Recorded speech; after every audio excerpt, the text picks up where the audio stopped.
Hello YouTube, this is Darius, aka Mr. Threenos, and it appears that I'm only doing a video once a month because no Wi-Fi access still and because of time.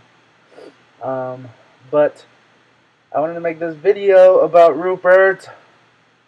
Look at Rupert. Oh, poor Rupert. Rupert, this is World YouTube. This is Rupert. Rupert, that's YouTube. Say hi. But he's breaking my heart because he threw up today like 3 times, and I don't know what to do. He's not eating a lot, and I guess what he does eat, he throws up apparently. So, and he likes sleeping on my desk now, I guess.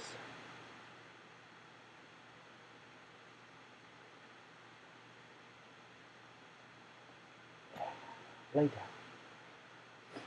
down. So Rupert is about 6 weeks. He just got his first shot Monday, and to be honest, I don't know how to take care of puppies, um, because dogs, where I come from on the reservation, um, they are not something that people want in particular. They kind of just come around, and then people have a heart for them, and at the very minimum show of care, um, people will feed them. And once you feed them, you know that dog's yours. That's your responsibility. And like I said, at the very minimum, people will feed them. At least like what I've noticed in my family, and um, so they get fed, but they don't get treated like one of the family members, I guess, would in the outside world. And they're not welcome in the house. They just get fed, and then they have to defend themselves on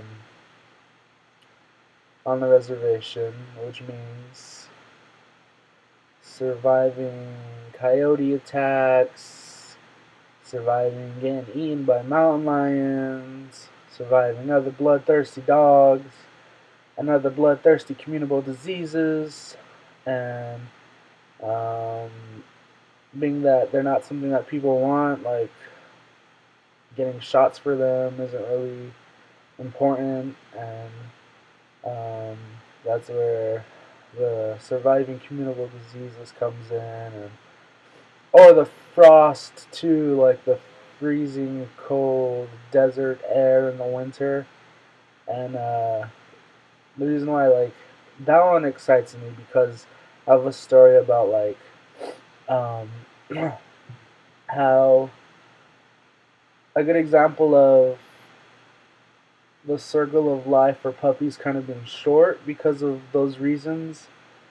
Um, One time, my niece, I guess she tried, a puppy came around, and she tried to start taking care of it, and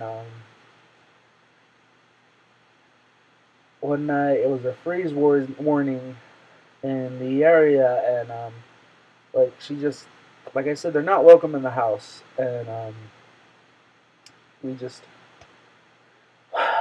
there was laying outside a closet or drawer, and it was just laying outside. So she put the puppy in there. Like it was small enough where it couldn't crawl out of the drawer, and so we kind of just left it there overnight. Well, she did, and wasn't really responsible for it. But she left it over there overnight during the frost and during the freeze warning. And the next day in the afternoon, she checked up on it, and I had happened to come home at the same time. And the puppy was frozen, like just it must have shriveled up and froze. And the next day, it was still shriveled up, and my niece, I guess, she was like, "Oh, look, he's dead," and So yeah, that was that, and it just makes me laugh because that's, like I said, that's the circle of life for pets on, at least dogs on the reservation. And so Rupert came around, like, I guess to the doorsteps and of our house, my house in the res, and uh, I don't know. I guess the kids and my nieces and nephews, they kept it around, and I put it in their playhouse as for his doghouse, I guess, um, and then I started like taking care of it, and finally, like, I guess I took full control over it, and now he's mine, which kind of sucks. But I always wanted a puppy, so I guess this might as well be it. Being that I don't have to pay for it, and he's cute, and kind of like it, so I kind of didn't want him to just, go the way of the other dogs that I've had. So hopefully he doesn't tonight, being that he's throwing up his food. So we'll see how Rupert survives under my care. Um, but yeah, so that's my life. And partly why I didn't really want to take care of it is because, like, right now my lifestyle is, like, so vagabond. And um, I don't really have a bed to sleep on. I have a place to stay in, which is very fine. Um, but just like the whole, just thinking about, like, first world problem thing. I know it's not a big deal, but a lot of people aren't going to care, and they're going to tell me to shut the F up.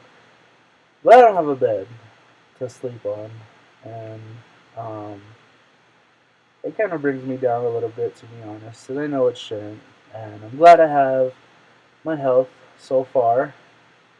At least one of us does. But I'm glad I have my health, and I'm glad I'm, able to breathe and walk and run, and um, I do wish I had a bed because, like, I'm super luxurious and bougie sometimes, and I just wish I had a bed with, like, a bunch of pillows. Like, that's my ultimate thing that I always think about when I go sleep on the floor, or I'm on the res, and what I sleep on is in the back of my truck, which is fine. Like, dude, I'm totally fine with sleeping outside in the back of my truck because I can fill it up with blankets and pillows, and but I guess it's just having some place to call my own officially, and not needing to move back and forth between one place and another. And kind of gets old, and kind of drains your wallet too. But I guess that's gonna be my lifestyle um, until I feel like quitting my job or finding a new job, and until another opportunity comes up. And there is an opportunity, and I'm like just like holding my breath for it, and it sucks because I can't really make any moves until I get a confirmation for this opportunity. Um, but I guess I should be glad. I have, like, several backup plans. Well, not necessarily, like, for sure, but, like, I'll know what to do in case I don't get a certain opportunity.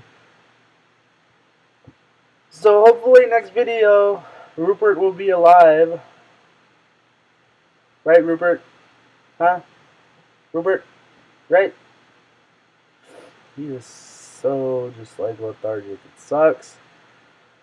But I guess I'll talk to you later, YouTube. Um, Sapo Tamoy.